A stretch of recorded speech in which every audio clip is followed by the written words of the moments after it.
Y dijo Dios: hagamos al hombre a nuestra imagen, conforme a nuestra semejanza, y ejerza dominio sobre los peces del mar, sobre las aves del cielo, sobre los ganados, sobre toda la tierra, y sobre todo reptil que se arrastra sobre la tierra. Creó, pues, Dios al hombre a imagen suya. A imagen de Dios lo creó, varón y hembra los creó. Y los bendijo Dios y les dijo: sed fecundos y multiplicados, y llenad la tierra y sojuzgadla, ejerced dominio sobre los peces del mar, sobre las aves del cielo, y sobre todo ser viviente que se mueve sobre la tierra.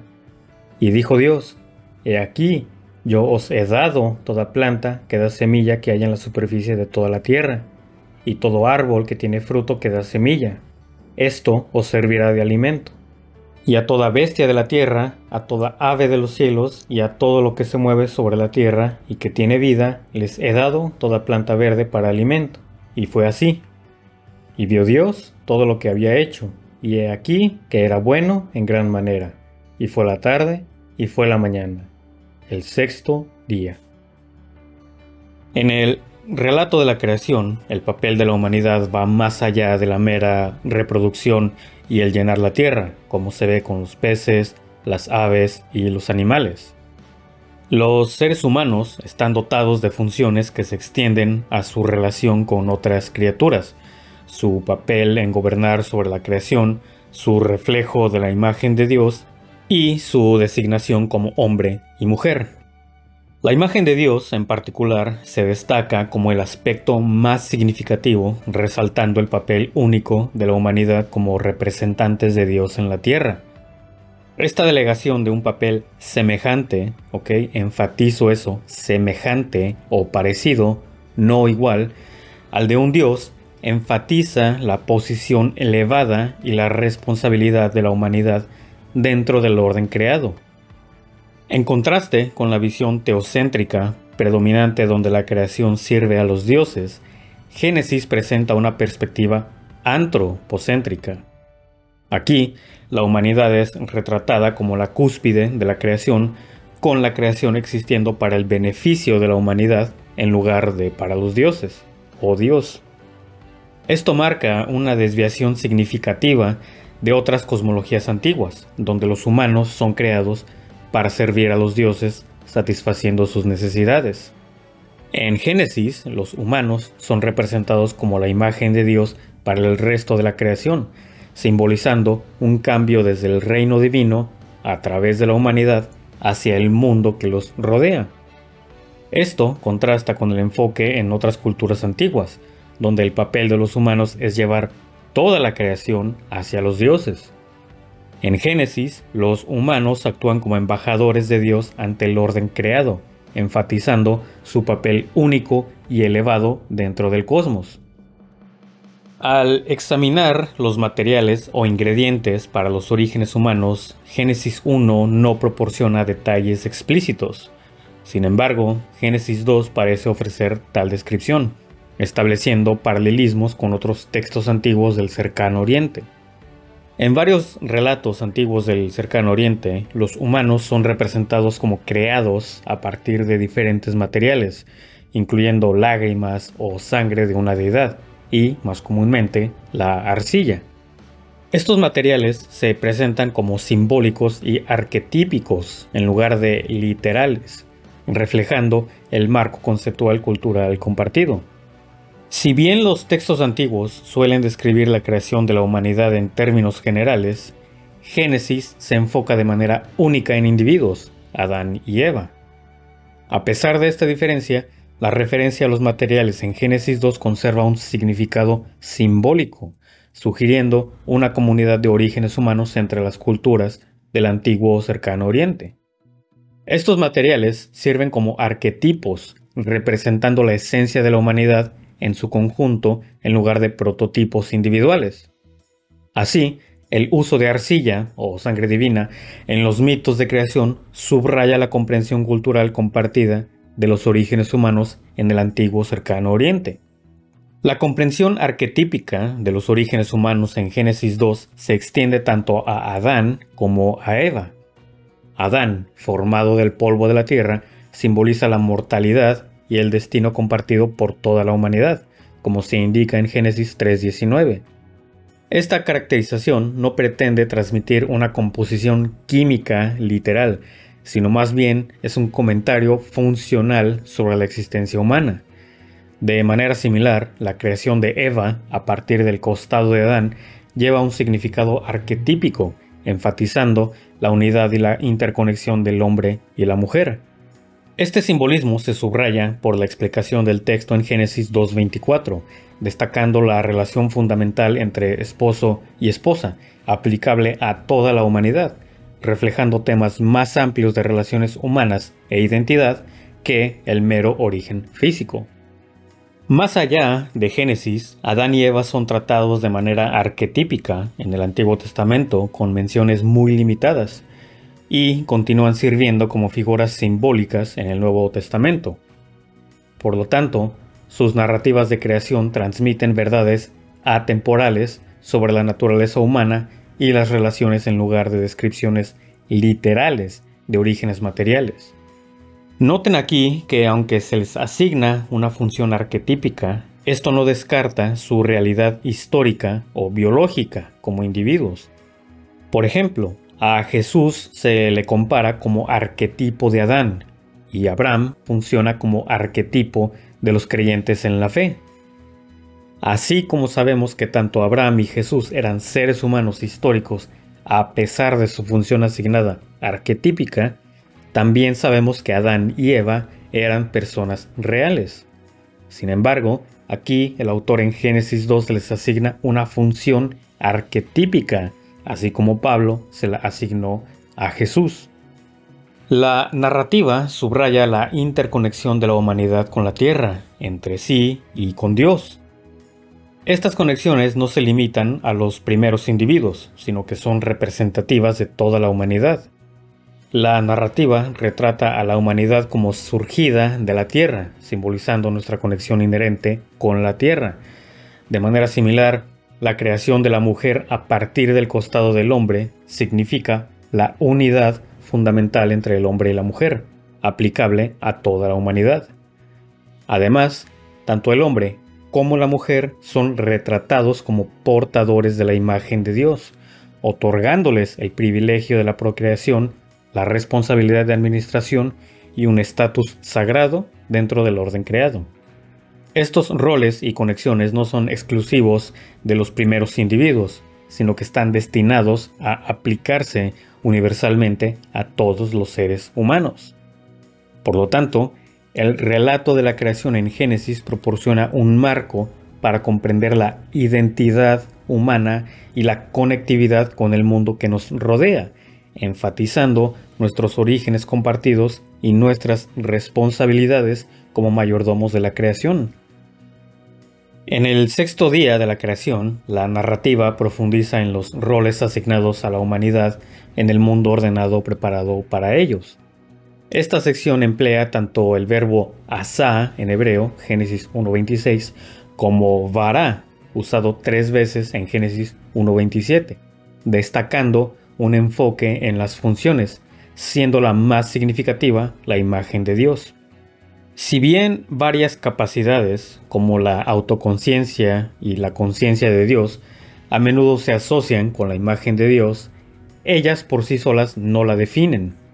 Estas habilidades pueden desarrollarse a través de avances materiales y neurológicos, pero la imagen de Dios en sí misma es un regalo divino, no simplemente un producto de procesos materiales o neurológicos corporales. Comprender la imagen de Dios en el contexto del Antiguo Testamento implica 4 categorías.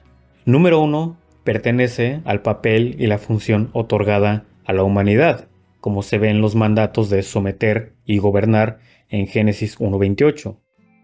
Número 2. Define nuestra identidad como seres humanos. Número 3.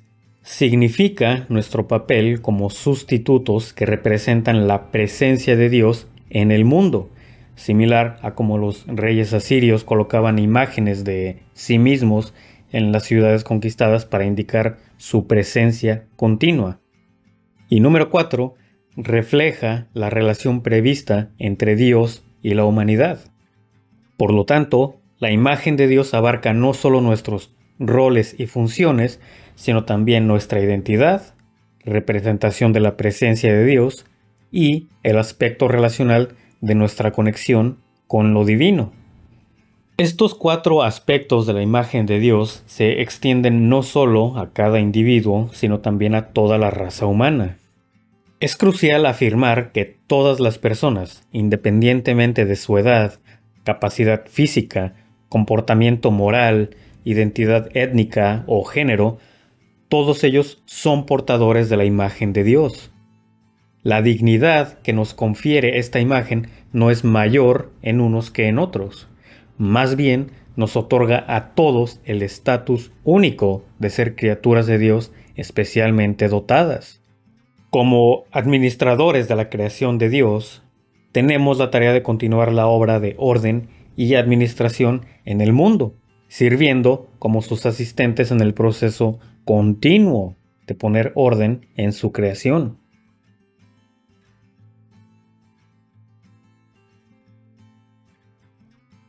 Al completar nuestro examen de los 6 días de la creación, resulta evidente que la mayor parte de la narrativa no se centre en la producción de objetos materiales. Si bien se usa el verbo asá, que se traduce como hacer, incluso en los casos en que los lectores contemporáneos podrían asumir la creación material, los antiguos israelitas probablemente no concebían la materialidad de la misma manera. Sin embargo, el texto se caracteriza consistentemente por un enfoque en el orden y la función, un tema que prevalece no solo en el Génesis, sino también en las cosmologías antiguas en general. Este énfasis en el orden y la función es el modo principal a través del cual las culturas antiguas conceptualizaban los orígenes y la existencia. Representa una afirmación teológica significativa accesible a personas de todos los orígenes, independientemente de su nivel de comprensión científica. Si bien es posible que los relatos de la creación abarquen elementos tanto materiales como funcionales, debemos resistir la tentación de optar por una interpretación puramente material. Más bien, deberíamos abordar el texto con apertura a diversas interpretaciones y estar dispuestos a desafiar las presuposiciones culturalmente arraigadas sobre la naturaleza de los relatos de origen. Es intrigante que incluso aquellos que interpretan Génesis 1 como un relato de los orígenes materiales hayan observado el énfasis recurrente en la eficacia de la palabra hablada.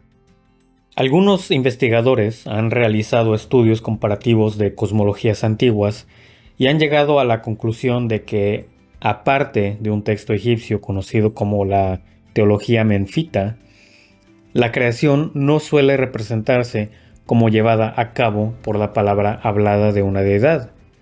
Sin embargo, esta perspectiva puede ser demasiado estrecha. En todo el antiguo cercano Oriente existe una creencia generalizada de que los dioses emiten decretos que determinan el destino de todos los aspectos de la creación, ya sea en su inicio o de forma continua. Si bien muchos textos antiguos del cercano Oriente describen la creación como una naturaleza funcional más que material, un extracto de la instrucción de Mericare proporciona un ejemplo convincente. Bien cuidada está la humanidad, el ganado de Dios, por ellos hizo el cielo y la tierra, Él somete al monstruo del agua, y su aliento para que sus narices vivieran. Son sus imágenes, que salieron de su cuerpo, por ellas brilla en el cielo. Les hizo plantas y ganado, aves y peces para alimentarlos. Él hace la luz del día por ellos. Él pasa para verlos. A su alrededor ha construido su santuario. Cuando lloran, Él oye. Este pasaje comunica claramente la idea de que un Dios orquesta el funcionamiento del cosmos en beneficio de la humanidad, que es creada a su imagen.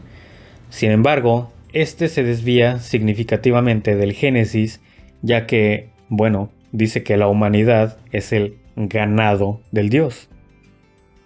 Al abordar los 6 días de esta forma, surge una lucha común entre las personas para captar el concepto de una explicación de los orígenes centrada en funciones, roles y orden en lugar de objetos materiales.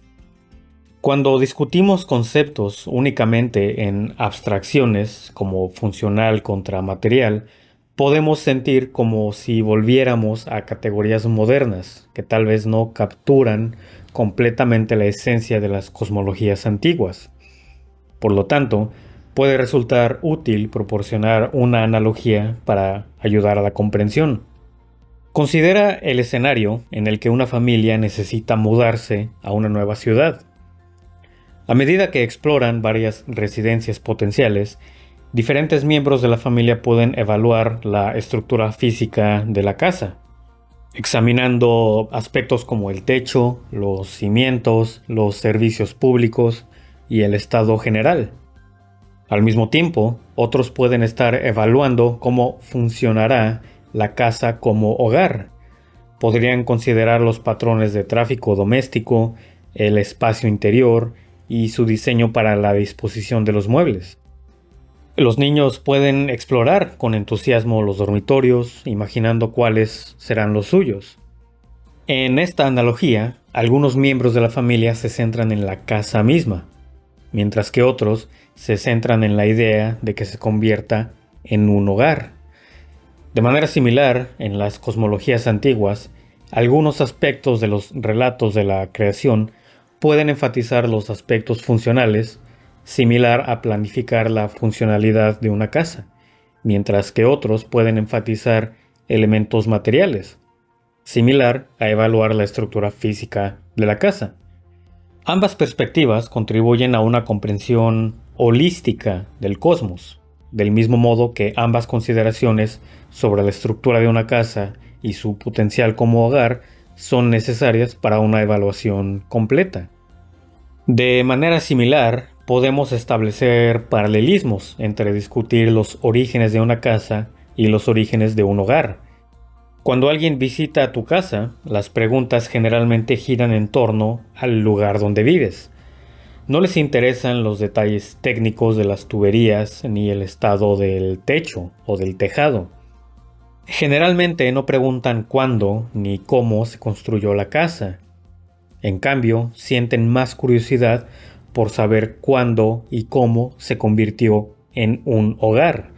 Cuándo te mudaste, cómo la arreglaste, cómo la pintaste, cómo la acomodaste hacia tu intención de crear un hogar. En el mundo antiguo, la gente estaba mucho más intrigada por los orígenes del hogar que por los orígenes de la casa. Todo se reduce a elegir qué narrativa enfatizar. Ellos no estaban preocupados por la mecánica de cómo surgieron los componentes materiales de la casa. La comprensión de que Dios los creó o hizo era suficiente para ellos. Más bien, se centraron en cómo esta casa se convirtió en un hogar para la humanidad. El relato de los orígenes de los 6 días puede verse como una historia de un hogar en lugar de la historia material de una casa. Y para terminar, en los próximos 2 videos nos enfocaremos en el 7º día en vista de toda esta perspectiva que espero haya sido de ayuda para comprender la narrativa de la creación.